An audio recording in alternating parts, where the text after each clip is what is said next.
Olá, irmãos. Vamos dar continuidade ao estudo da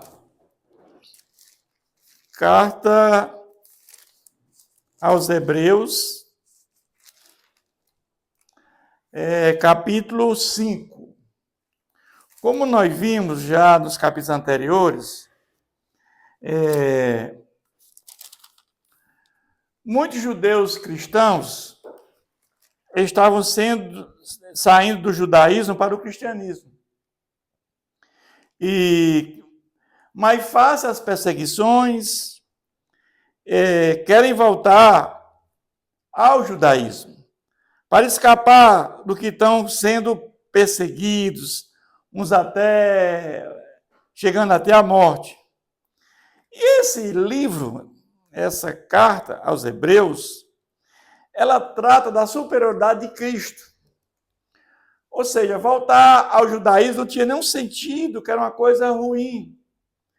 Porque eles estavam agora colocando a fé em Jesus Cristo. E a salvação se dá na pessoa de Jesus. Não há outro caminho para a salvação fora de Jesus. Esse livro trata da centralidade na pessoa de Cristo. E Cristo é superior a profetas, a anjos, é superior a Moisés, é superior a Josué. Então, Jesus é superior a tudo. Mas agora, nesse capítulo 5, ele vai tratar do sacerdócio de Cristo. Ele vai dizer que o sacerdócio de Cristo é superior ao sacerdócio da antiga aliança. Nós tivemos dois sacerdócios, o da antiga aliança e o da nova aliança.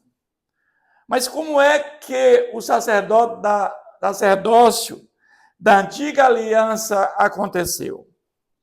Nós vimos que quando o povo sai do Egito, eles recebem a lei através de Moisés, lá no Monte Sinai. Então agora, ele já tem agora uma lei, e essa lei, ela serviu de quê? De parâmetro, ela serviu para dizer que nós somos pecadores. A lei não salva ninguém. A lei apenas diz que nós somos pecadores. E por que a lei não salva ninguém? Porque ninguém consegue cumprir a lei. São 613 mandamentos, ninguém consegue cumprir a lei.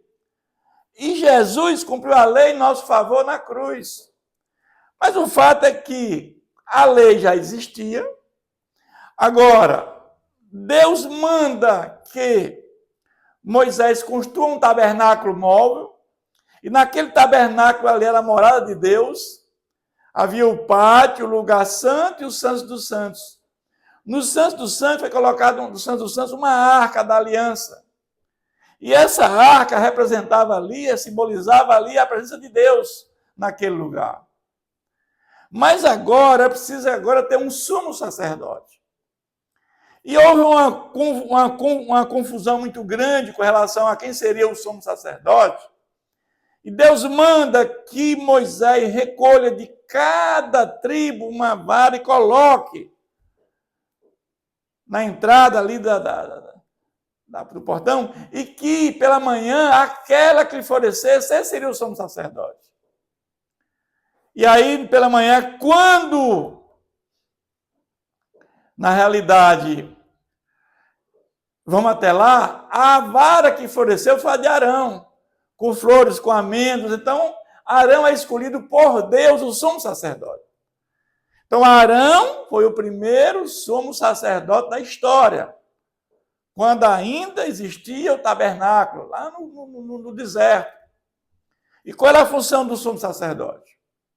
Era entrar uma vez por ano no Santo dos Santos, e ali ele levava o sangue do bode, colocava na tampa da arca para fazer a expiação sua,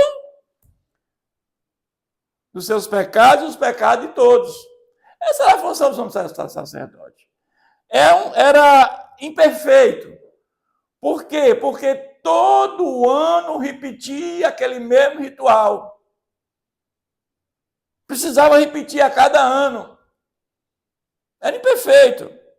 E o sumo sacerdote, ele só tinha um cargo. Ele apenas era sumo sacerdote.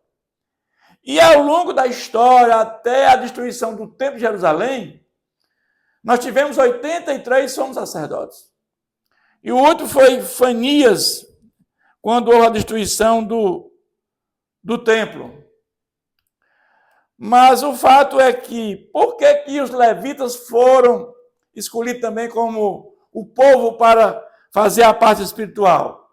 Porque quando Moisés sobe ao Monte Sinai para receber as tábuas, demorou 40 dias, ali foi feito um bezerro de ouro para eles adorarem. Ele não vai voltar mais.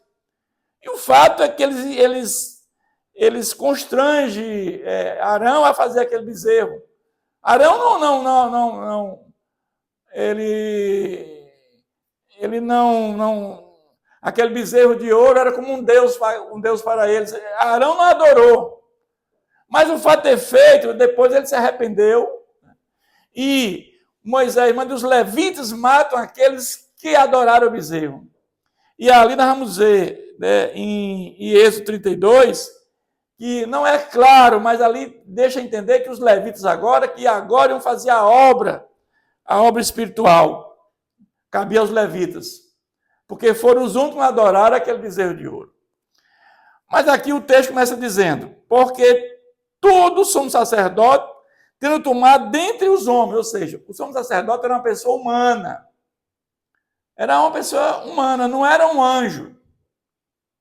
É constituída nas coisas concernentes a Deus. Ou seja, esse sumo sacerdote, ele fazia um trabalho espiritual. Porque ele era encarregado de levar o sangue daquele bode para colocar na tampa do propiciatório, que era a tampa da arca. E dentro dessa arca tinha o quê? Tinha as tábuas da lei, as 2 tábuas da lei, um vaso com pães, com maná, e a vara de Arão que floresceu. A favor dos homens para oferecer tanto dons como sacrifício pelos pecados. Versículo 2. Ei, é capaz de condoer-se dos ignorantes e dos que erram, pois também ele mesmo está rodeado de fraquezas. Ou seja, o sumo sacerdote, ele era capaz de se condoer dos ignorantes, dos que erram, pois também ele é rodeado, ele também era um pecador, como os demais. É por isso que quando ele entrava ali no Santo dos Santos, aquela oferenda era para os seus pecados e os pecados do povo. E por essa razão, deve oferecer sacrifício pelos pecados, tanto do povo como a si mesmo. Então, os sacrifícios, como mostra aqui o versículo 3, capítulo 5, era para os seus pecados e os pecados do povo, de si mesmo e para o povo. Ninguém, pois, toma esta honra para si mesmo, senão quando chamado por Deus, como aconteceu com Arão. O sumo sacerdote, ele era um chamado de Deus, era Deus que escolhia. Quem escolheu Arão foi o próprio Deus, porque ele mandou botar na vara, né, nos levitas, o nome de Arão na vara. E ali, quando a vara floresceu, aquela contenda acaba, porque Deus mostra ali quem seria o sumo sacerdote. Deus escolheu Arão para ser o primeiro sumo sacerdote. E ao longo da história, já no final dos últimos sumos sacerdotes, onde o Império Romano dominava, sabemos que alguns sumos sacerdotes se corromperam, né, como Anás, Caifás e toda a sua família. Mas a ideia inicial era essa, que o sumo sacerdote é escolhido pelo próprio Deus. Assim também, aí ele vai aqui falar, até o versículo 4, do sumo sacerdote da antiga aliança, que foram 83 ao longo da história. Então, esse sacerdócio era imperfeito e precisava ser repetido a cada ano, com sangue de animais, e sabendo que sangue de animais, de bodes, não tira o pecado de ninguém. Mas já levava a Cristo. Era uma simbologia para Cristo. A partir do versículo 5, Diz assim também, Cristo a si mesmo não se gloriou para se tornar sumo sacerdote. Agora ele vai falar do sumo sacerdote da nova aliança. Da velha aliança foram 83. Agora vem a nova aliança com Jesus. Jesus é o sumo sacerdote da nova aliança.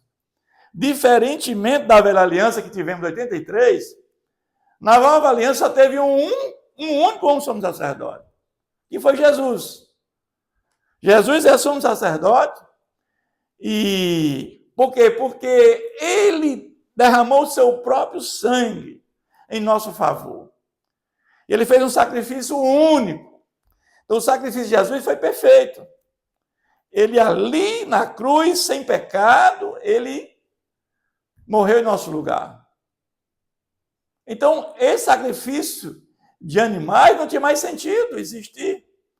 Porque ele agora, a nova aliança, ele fez um sacrifício único em nosso favor. Assim, também Cristo, a si mesmo, não se glorie para se tornar sumo sacerdote, mas o glorificou aquele que ele disse, tu és meu filho, hoje te gerei. Como em outro lugar também diz, tu és sacerdote para sempre da ordem de Melquisedeque. Então, Jesus é sacerdote da ordem de Melquisedeque. Quem era Melquisedeque, irmão, na Bíblia? Ele aparece mais no livro de Hebreus, no capítulo 5, 6 e 7. Aparece lá em Gênesis, no capítulo 14, versículo 18. Ele era rei de Salém, trouxe pão e vinho, e era sacerdote do Deus Altíssimo. Abençoou ele Abraão, se ele abençoou Abraão, ele é maior do que Abraão. E disse, bendito seja Abraão pelo Deus Altíssimo, que possui os céus e a terra. E bendito seja o Deus Altíssimo, que entregou os teus adversários nas tuas mãos. E tudo-lhe Abraão deu dízimo. Aqui é o primeiro momento que se fala de dízimo na Bíblia. Foi voluntário e foi uma única vez. Então, aqui, Jesus está dizendo aqui no capítulo 5, o autor de Hebreus, que tu és sacerdote para sempre, segundo a ordem de Melquisedeque. Por que Melquisedeque? Porque o sacerdote levítico teve fim. Ele acabou. Com a destruição do templo, no ano 70, pelo general Tito, o sacerdote de Levítico acabou. Já o de Melquisedeque não tem princípio nem fim. Melquisedeque é um tipo de Cristo que ninguém sabe a sua origem nem seu fim. E outra coisa, Melquisedeque ele era rei e sacerdote. Jesus também é rei e sacerdote. Então, Jesus é sacerdote da ordem de Melquisedeque, por quê? Porque o seu reinado não tem fim. E o Levítico teve. Ele, Jesus, nos dias da sua carne, tendo oferecido com forte clamor e lágrimas, orações, súplicas, a quem o pôde livrar da morte e tendo sido ouvido por causa da sua piedade. Aqui ele fala das orações de Jesus, que está em Lucas 22, versículo 42, ele diz, dizendo, Pai, se quer, passa de mim este cálice, dizendo, não me faça a minha vontade, mas a tua. Jesus sabia o que ele ia passar como natureza humana. Jesus tinha natureza humana e divina. Ele sabia o sofrimento que ele ia passar ali. Mas ele diz que ele ora, ele suplica ao Pai, a quem pode me livrar da morte. Quem podia fazer isso? Somente o Pai. Somente seu Pai, o próprio Deus. E ele diz aqui, e tendo sido ouvido por causa da sua piedade. Mas Jesus não morreu? Morreu, ressuscitou. Agora, por que ele diz que ele foi atendido? Porque ele não. Ele na realidade, Jesus, ele foi livre do poder da morte. Porque ele ressuscitou. Ele tinha que morrer ali, porque se ele não morre naquela cruz, nós estávamos fadados à morte eterna, todos nós. Lá na cruz, quando ele proferiu a quarta palavra, ali, a quarta frase, Deus meu, por que me desamparaste? Naquele momento ali, todo o pecado da humanidade, ele agora está em cima dos ombros de Jesus. Ali ele se torna maldito em nosso lugar.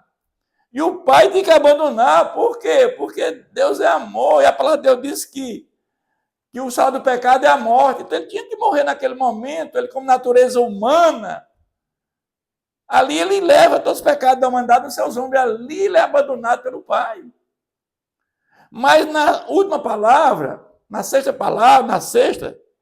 penúltima palavra, ele diz: está consumado, ou seja, aquele plano de redenção traçado antes da fundação do mundo, que ele vinha morrer no nosso lugar, porque pela presciência sabia que o ser humano ia pecar, a raça humana que ele criou ia pecar, ele vinha morrer no nosso lugar.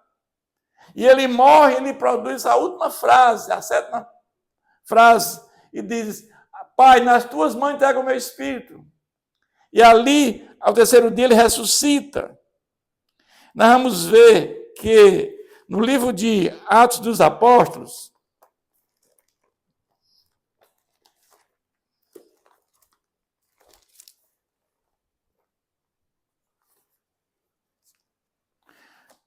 Atos dos Apóstolos, capítulo 2, versículo 22 a 24, diz assim: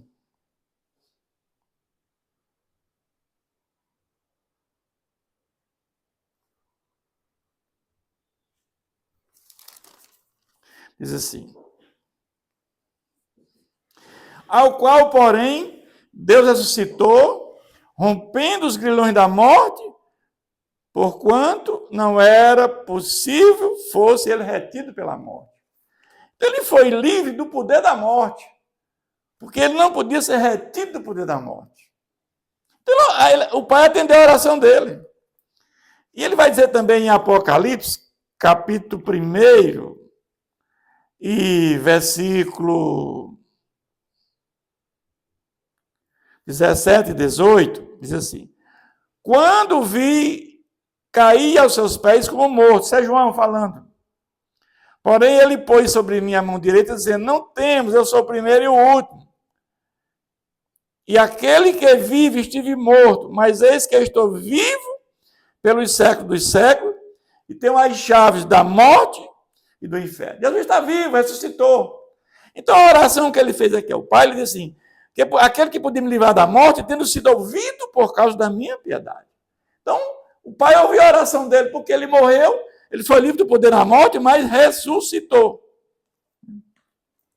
E tendo sido aperfeiçoado, tornou-se o autor da salvação eterna para todos que ele obedecem. Aqui Jesus veio. Ele foi aperfeiçoado, ele nasceu de mulher como criança, ele cresceu. E ali, com 30 anos, ele é batizado, ele é tentado. Por que Jesus foi tentado, irmãos? Porque ali demonstra que Jesus não teve pecado. Jesus não caiu na tentação. Ele venceu a tentação pelo poder da palavra. E ali mostra claramente para nós que Jesus foi à cruz, foi o único ser humano que foi à cruz sem pecado. Porque se Jesus tivesse pecado, não tinha sentido a sua morte na cruz. E ali ele vai à cruz, morre no nosso lugar, manda o Espírito Santo. E aí, nós, ao ouvir a palavra de Deus, ao receber o Espírito Santo dentro de nós, ele nos convence do pecado, nós somos regenerados pelo Espírito Santo. O Espírito Santo produz em nós um novo nascimento. Nós agora temos a capacidade de ter fé e nos arrependermos do que fizemos. A regeneração precede a fé. Nós somos justificados por Deus Pai pela fé em Jesus. No tribunal de Deus nós somos justos agora. Ou seja, ele pagou a nossa conta. E nós agora somos família de Deus por adoção. Nós passamos agora a ser filho de Deus, co-herdeiros com Cristo. E somos selados pelo selo. O Espírito Santo é o selo da nossa herança. É isso que ele quer dizer aqui. E tendo sido aperfeiçoado, tornou o autor da salvação eterna para todos que lhe obedecem. Aqueles que aceitaram o Evangelho de Cristo e passaram por toda essa ordem de salvação, nós acabamos de falar. Até um dia chegar à glorificação. Quando estivermos com Jesus por toda a eternidade num corpo glorificado. tendo sido nomeado por Deus como sacerdote segundo a ordem de Melquisedeque. Mais uma vez ele repete aqui que Jesus foi nomeado por Deus como sacerdote segundo a ordem de Melquisedeque. Ou seja, mais uma vez quer dizer que o sacerdote de Jesus é para sempre. Não tem princípio nem fim, ele é o sacerdote. Ou seja, na nova aliança só existia um único sumo sacerdote, que foi Jesus, que era perfeito e que ele derramou o seu próprio sangue em nosso favor. Diferente da velha aliança, que tivemos 83 somos sacerdotes, e era imperfeito, porque se repetia cada ano, né? Derramando sangue de bode em cima da tampa da arca, que era o propiciatório. Vai falar aqui agora dos cristãos hebreus que não tinham progredido, agora a partir do versículo 11. A esse respeito temos muito coisa a te dizer, e difícil de explicar, porquanto vós tendo tornado tardios em ouvir. Que se refere ali àqueles que ouviram o evangelho de Jesus Cristo, se converteram ao cristianismo e estavam voltando ao judaísmo por conta das perseguições. E era ruim, por quê? Porque no judaísmo, nós vamos ver que obras da lei não salva ninguém. Circuncisão, guardar o sábado, guardar as festividades, isso não salva ninguém. A salvação é exclusivamente pela fé em Jesus Cristo. Não há outro caminho para a salvação. Eles estavam voltando à origem, aquilo que não salvava, era uma coisa ruim. Pois, com efeito, quando deveis ser mestres, atentando ao tempo decorrido, tendes novamente necessidade de alguém que vos ensine de novo quais são os princípios elementares dos oráculos de Deus. Assim vos tornaste como necessitado da lei, de leite, e não de alimento sólido. Ou seja, em vez de eles terem crescido com maturidade espiritual, crescido na fé, eles estavam voltando, estavam indo e voltando, estavam recuando. E não estava havendo crescimento espiritual, estavam como criança, precisando ainda de leite, e não alimento sólido. Nós temos que entender que nós esperamos que quando a pessoa se converte, verdadeiramente, na sua caminhada de fé, quanto mais ele cresce, quanto mais tempo de converter ele tem, mais ele deve ter maturidade espiritual. Com orações, com leitura bíblica, com jejum, conhecimento da palavra. É isso que nós esperamos de uma pessoa convertida. Mas aqui não estava acontecendo isso. E não tinham ainda maturidade nenhuma, estavam como criança ainda na fé. Por quê? Porque estavam indo e voltando, indo e voltando. Isso estava acontecendo. Ora, todo aquele que se alimenta de leite, ele é experiente na palavra da justiça porque é criança. Então, aqui, eles eram criança na fé, porque não tinham adquirido maturidade espiritual. Ele vai concluir esse capítulo dizendo, mas o alimento sólido é para os adultos, para aqueles que, pela prática, têm as suas faculdades exercitadas para discernir não somente o bem, mas também o mal. Aqueles que alcançaram a maturidade espiritual, além de ter esse conhecimento, não é só o conhecimento que a pessoa deve adquirir, mas pegar esse conhecimento e colocar essa informação em prática. É a prática de vida nossa que vai nos dizer se nós somos convertidos ou não. O verdadeiro convertido, a prática de vida dele é diferente de uma pessoa que não é convertida. Porque ele não tem prazer nenhum mais no pecado. Ele tem prazer em servir a Deus, ele tem prazer na leitura bíblica, na oração, no jejum. Ele quer agradar a Deus, ele se importa com a sua salvação. Ele quer fazer o melhor para Deus, é assim que funciona. Então, ele conclui esse capítulo dizendo isso, né? Que Deus nos abençoe sempre.